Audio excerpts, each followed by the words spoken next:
से कि आपको ये बताने की हम आपके माध्यम से बिहार ही नहीं पूरे देश में एक चिंता चल रही है, क्या सचमुच ही संविधान बदल जाएगा? तो आज चुनाव कुछ नहीं है, चुनाव संविधान को कलेजे से रखने का चुनाव, कलेजे से सटा करके कि इस पर जो भी बुरी नजर पड़ेगी उस नजर का नजरिया बदलने में, और वो मैं अकेले नहीं करूंगा।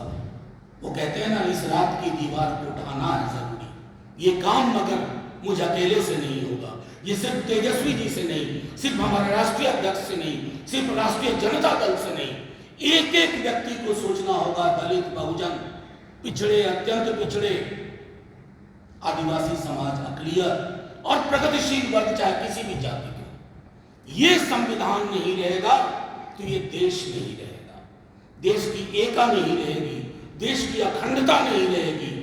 बस रहेगा तो रहेगा सिर्फ नागपुर का विधान।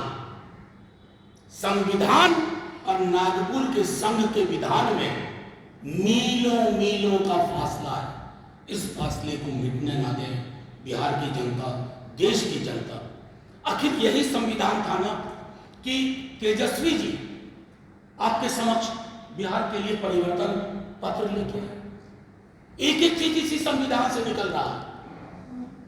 नौकरी, स्वास्थ्य, गरीब महिलाओं का सबलीकरण लाख रुपए के माध्यम से, इस सब संवैधानिक व्यवस्था है, क्योंकि संविधान कहता है डायरेक्टिव प्रिंसिपल्स में कि सत्ता और संसाधन का एकत्रीकरण चंद हाथों में हो, ये रोकना है। ये सारी चीजें वहां से निकली हैं। प्रधानमंत्री जी इस पे क्यों नहीं बोलते? अपने लोगों को खारिज करते हुए कहते हैं तुम चुनाव से हटो, तुम संविधान बदलने की बात कर रहे हो। अहंकार में कई बातें बोलते हैं, ये कतई नहीं बोलते। तो मैं सिर्फ इतना कहना चाहता हूं कि तेजस्वी जी ने कल कहा था कि हमारी सबसे पवित्र किताब, कई किताबें हैं अलग अलग धर्मों की, अलग अलग समुदायों की, लेकिन ये किताब सबकी है, ये हमारी अपनी किताब है। ये किताब हम सबको समेट के रखी हुई है, देश को समेट के रखना जरूरी है। तमाम वर्ग, वंचित, पिछड़े, दलित, अकलियत, प्रगतिशील वर्ग, सबको ये सोचना होगा कि प्रधानमंत्री जी की पार्टी के लोग कई हैं, नाम कितने गिनाओ, हर क्षेत्र में जो कहते हैं संविधान बदल के रख देंगे, आपकी लोक कल्याणकारी योजनाएं बंद हो जाएंगी। ये जो हम कहते हैं छात्रवृत्ति, ये सारी चीजें संविधान के अंदर से निकली है।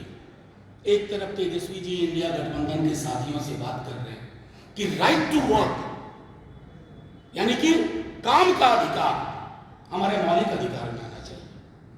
आप जानते हैं कितनी बड़ी बात होगी, बेरोजगारी का दंश मिट जाएगा, असमानता का दंश मिट जाएगा।